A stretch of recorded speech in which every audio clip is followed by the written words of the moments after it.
My name is Priyanka Tulajan, and right now I'm currently here at Kathmandu, which is the capital city of Nepal. And yeah, that's it, I think.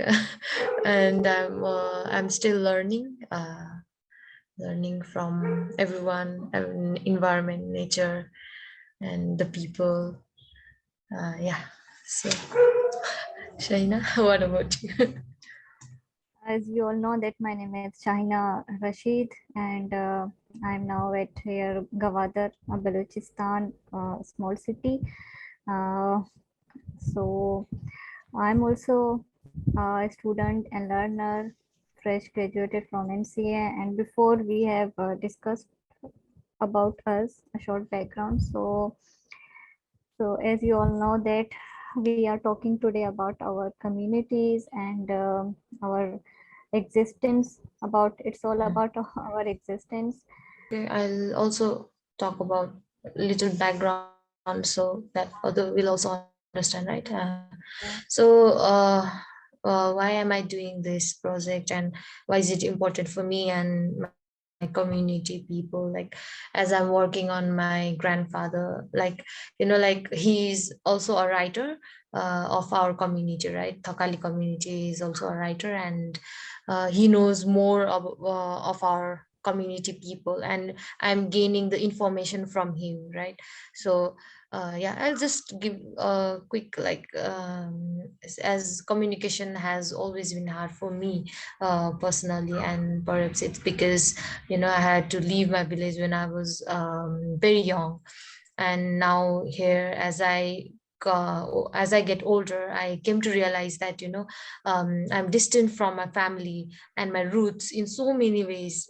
And as I started like this project, yeah, I have already in 2009, I have been already exploring myself, like as a distant daughter in my family with conversation with my grandfather, and we became more and more close, and I became more and more interested in my family history and our community, our heritage, and conversation with him like slowly brought down a wall between us, and helped me get closer with him and his idols, and to fulfill the gap I try to learn our Thakali language, as I am a Thakali, and I try to learn our Thakali language, and which leads toward like understanding the family, cultural roots, ethnicity, tradition, and geography. So through the conversation, my grandfather first thing my grandfather became more close, right? And I got to unfold so many aspects of our caste and community and its importance in history, my identity, my sense of belonging, and what happened was, like, last winter I visited my ancestral village of my origin, like my grandfather and me, and shared a series of conversation with him, and explore his long lived memories of migration from the place named Taglung to Pokhara, across the foothill of Himalaya. Yeah.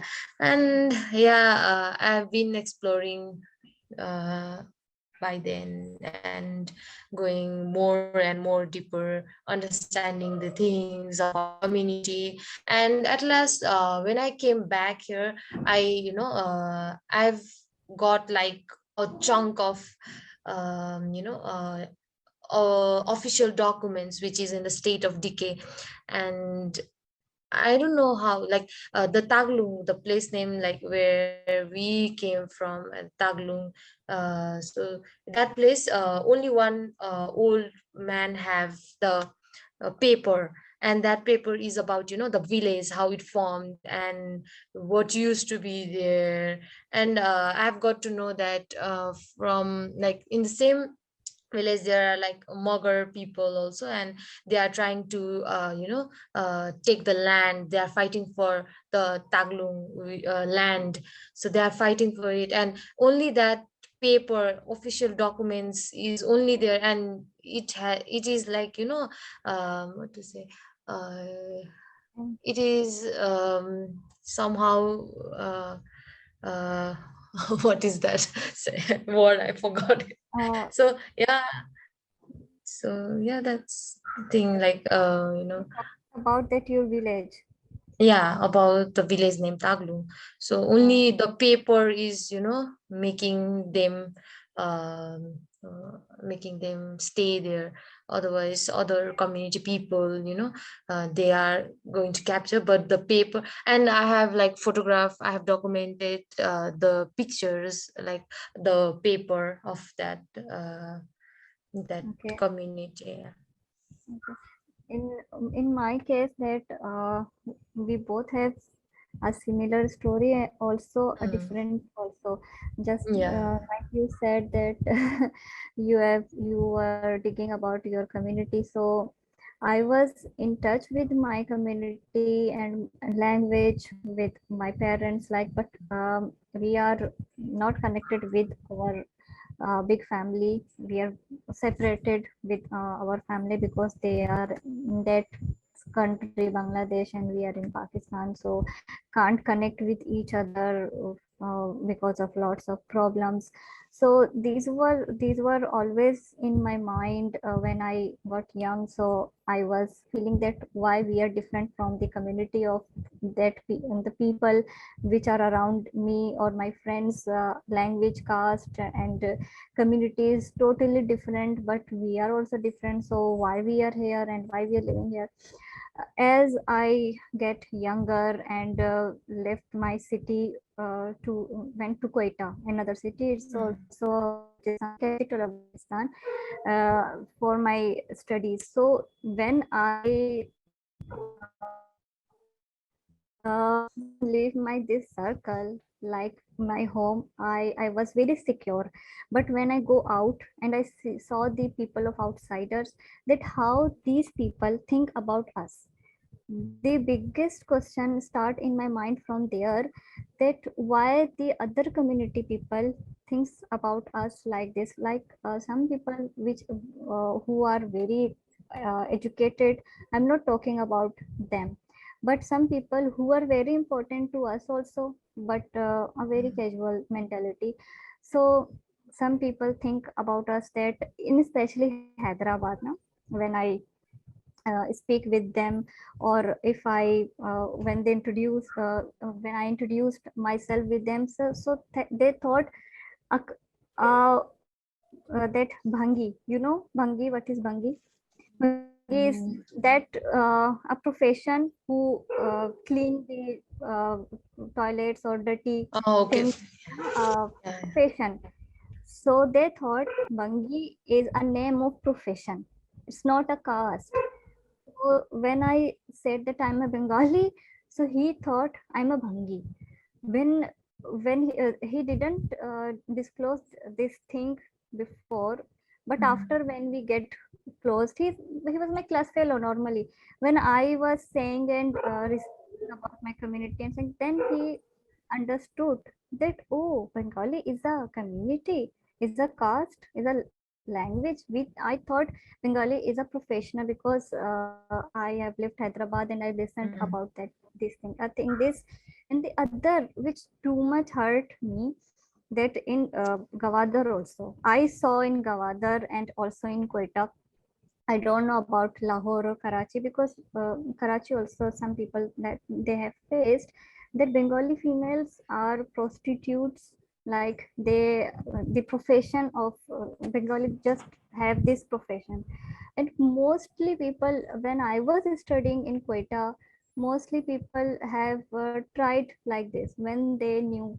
So and I didn't knew that why the mostly Bengalis, especially girls who have left their cities for study, why they mostly hide it their caste, and I didn't. So the reason was this, that mostly people this misconceptual that they have this concept. So I wanted to clear this concept that, yeah, Bengali is a community and is a language, and mostly people that think, and we have a very big problem that nasal, their nasal is how I understand you. that caste, okay. Good Yeah. caste, bad caste, they Mm. believe much in this. So whenever, if a single mistake have did myself, that people say that you are not from belong to a good caste, so this is not your fault. So that's why you did this. So too much this mentally, and it disturbs and hurts too much. And harassments, some this like these things which I think my parent, my mother also, and like my mother, mostly the females are have had faces these kind of problems. So that's why I Mm. wanted to portray these old things through video or photographs also. And uh, Mm. Machar colony, Oh. so Bengali colony, there too much people are living Bengalis without any identity or cards there. Mm. So yeah, before people, especially females, or don't never go out, or say, I experienced myself also when we said to my father that we want to go out city for studies. They didn't let us before so easily. They, of course, they were very worried about us, that Mm. the people, what kind of comments and they think about us. They knew that, but we have to do something for our community. Mm. And uh, we can't sit in a home because of the people that think about us like this. Yeah. So But and in yeah. my case, I'll just say, in my case, in my community, people, uh, they don't stay at village. They come to city for their studies. A good infrastructure. And in our community, like Thakali community, they are like very rich people, but they are forgetting their culture. They are forgetting their identity, because of the business purpose, right? And this thing also is lost, and after maybe of 100 of years, or maybe after that, what will the further generation people know about our culture, what remains, right? So that thing also came into my mind, like the language and these things after maybe of so many years, after so many years, like if there is, our community is very small, right? But they are also forgetting their culture, and they are forgetting their own place. They are going to abroad for studies, they are going to somewhere, and they're forgetting their roots. Yeah, and it's very hard. Yes. So you Mm. can speak your own language. No, a little. I have, tried it with my grandfather. I followed him, like, just a basic, like we say like 1, 2, 3, 4 counting numbers. I'm learning, like, in my language. I'm learning how it, listen, how it pronounce. So yeah, I'm learning. It's a basic thing, and I'm learning now. So, yeah. Oh, it's okay. I also do that. I can speak my mother's language, but when if I talk, a Mm, person who is from pure Bangladesh, who had lived there, or pure Dhaka is mm, Shudh Bhasha. Shudh is pure language, na. But I realized that a person I met in Lahore, when I heard that she is Bengali, when she was talking, I was understanding everything. But when I was talking in Bengali, she was getting nothing, mm. just few words. He said, "Yaar, please speak in Urdu because I'm not getting your Bengali." Because we are because here in Pakistan from our birth, so we have learned, but not a pure Deshi Bengali, which Mm, is using in Dhaka. So in somehow we are also not connected too much with our culture, community, and also how they live and their traditions. I don't know anything about the typical tradition about the Bengali community, because here Pakistan we are not following them. We are following the traditions of Pakistani, even though Mm. wearing languages. So in Urdu, just we can say that our Bengali is Gulabi Bengali, not So what's the that Gulabi Bengali means? I mean, Gulabi Bengali mean uh, not good, you know, just for Gulabi Bengali. Gulabi is a word of Urdu. This is called pink, you know, the color yeah. Gulab means pink, yeah. pinkish. Yeah, yeah. So, but in Gawadar or Karachi people, in Pakistani Bengali, in Pakistan, mostly the Bengali community speak this, which we are using in this here. So that's why we call Pakistani Bengali. And of course, the culture, language, identity is very Mm. different. So the biggest thing which really hurts me, that one issue is our ID card identity, second Yeah. identity of a personality and our community, which people think or thinks too much bad about us. Yeah. So when I hear some from people that they appreciate, oh, you are Bengali from this community, they know about this, so I feel very good. But mostly people don't know. And even though in Gawada, after there is no any art gallery or college institute, nothing. So I thought that I will initiate art gallery or academy here. But because of my language, so I'm facing too much problems that people mostly are not uh, working with me, or some people are ready to work with me, but this is also difficult. But let's see that Yeah. how this problem will solve.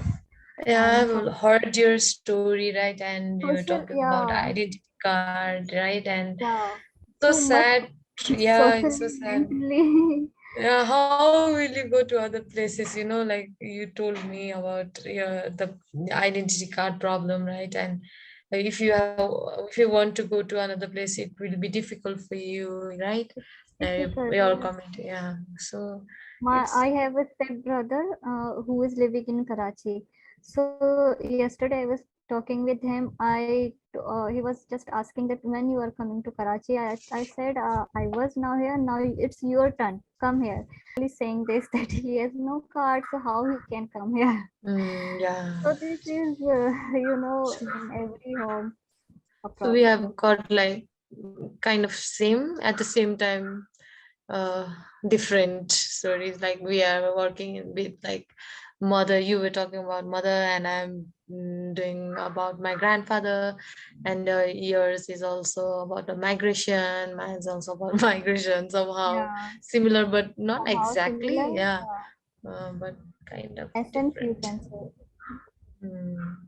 So this was my story and your.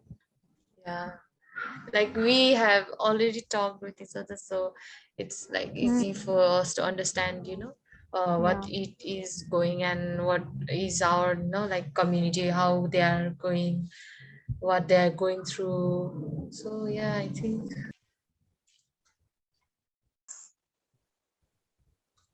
Hi, Masuma. Shakuntala? Yes. Kapila? Hi, Shaheen and Hi. Priyanka. Hi Sakuntala. It's so lovely hearing you and the stories. This reminded me of especially, actually, both of you, because I traveled to Sindh with Shimul from Dhaka, my good friend. And so there we accidentally went to a place that was a Shiva temple, and we learned that there's a community living there. It was across a river, and it was quite a huge temple. And we were so surprised to see that temple in Pakistan. And we were on our on our way to a trip to Mohenjo-daro, actually.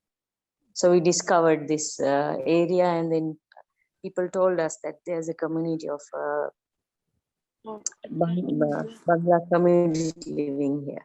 So I would like to also ask, like, do you have like what does it look like there in your community in your area? My community?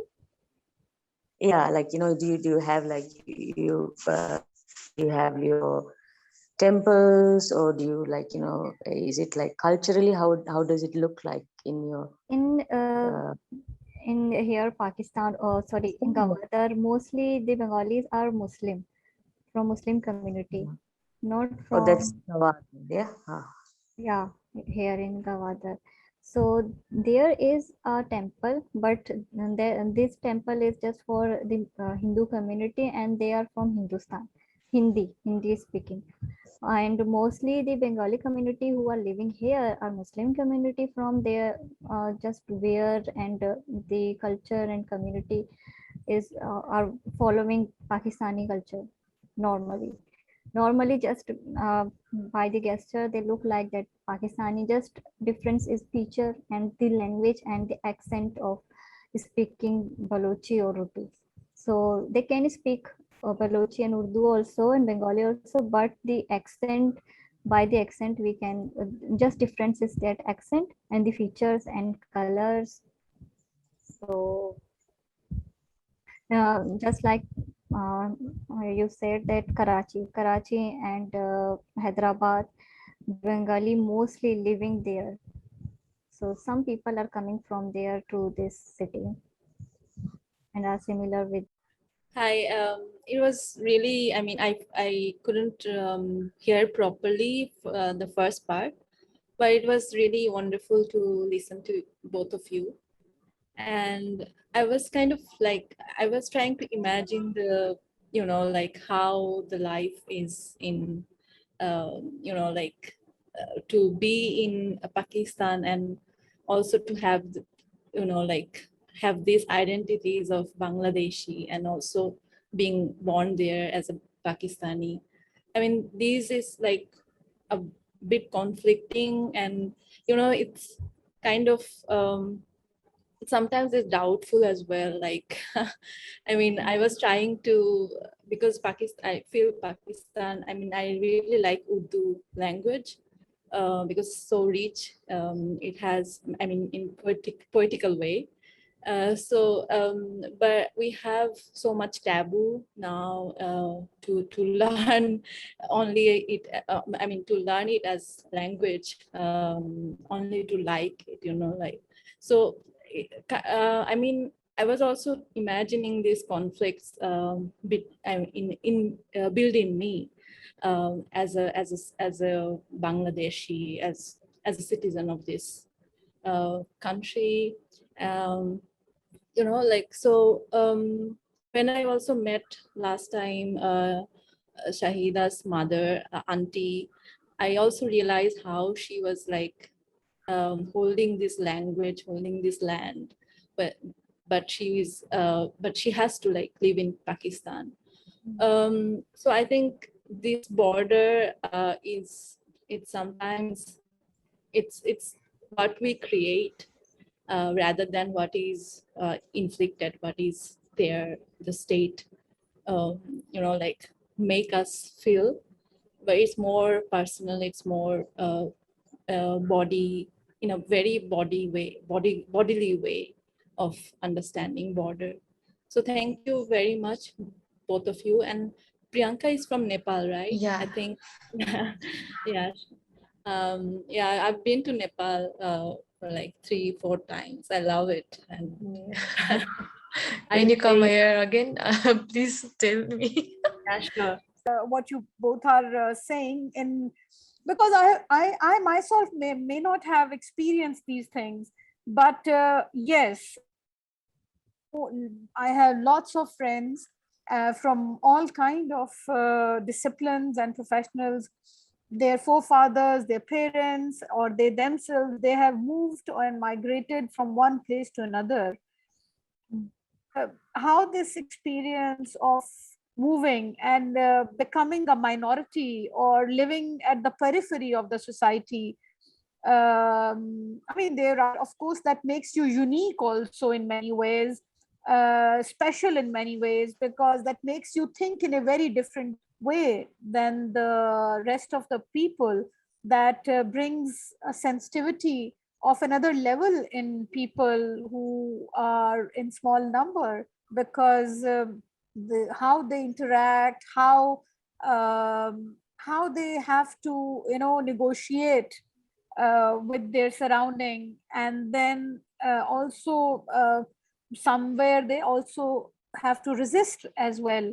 Sometimes they are okay to accept few things, but sometimes, you know, how to accept the narratives, like in China's case, the stigmatized, how you as a community, or your identity of the community gets a stigma, why it is there, why you know, how people, the popular narrative, where it is coming from, and even if it's not there, what is the, you know, the purpose of what your forefathers, your generations have been using, the language, the traditions, and the culture, and suddenly you feel that, you see that it is now becoming lesser and lesser, and it gets threatened.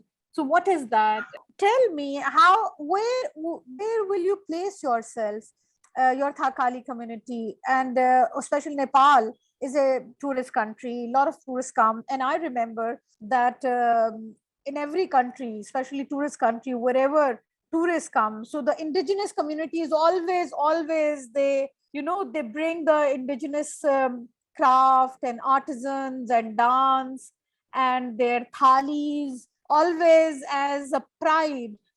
But on the other hand, they are the most marginalized in terms of they are not given the rights, and they are not being looked after like other communities. That's very I true. want to know about what would you say on that? Yeah. Yeah, our Thakali community is, yeah, it's one of the indigenous community of Nepal, and it's somehow, you know, marginalized uh, uh, marginalized. So as tourism sector in my place named where my mom and dad lives, it's from like a village named Tatopani.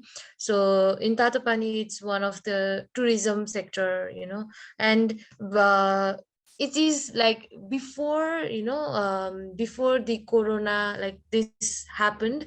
Before that, it used to be like only Thakali people, villagers the land was only of their Thakali, or you know, like but afterwards, I don't know, they sell somehow, like they sell their houses with the other community people. Yeah, and I think it's because of that thing, the community is also going, you know, decreasing somehow. And and also in our Thakali food is very famous. Okay, the Thakali food is very famous. Food means khana, like rice and dal. You know, it is famous. And I've asked to my grandfather that why, you know, why is it famous? Why everyone want, you know, Thakali food? And he told me like it's somehow connected with the political issues, like, you know, before in Prithvi Narayan Saha, do you know, like when the war happened in I don't know, I just forgot when was the year, but yeah, in Prithvi Narayan Saha period, there was a war between the two countries, and um, in the border, Thakali people, you know, give the food for the Nepali people, and it is somehow, I think, connected with somehow politically also. It is connected with the food. So I think, and he told me like, yeah, it is because of that thing. It is like thakali food is very popular in Nepal. Yes, so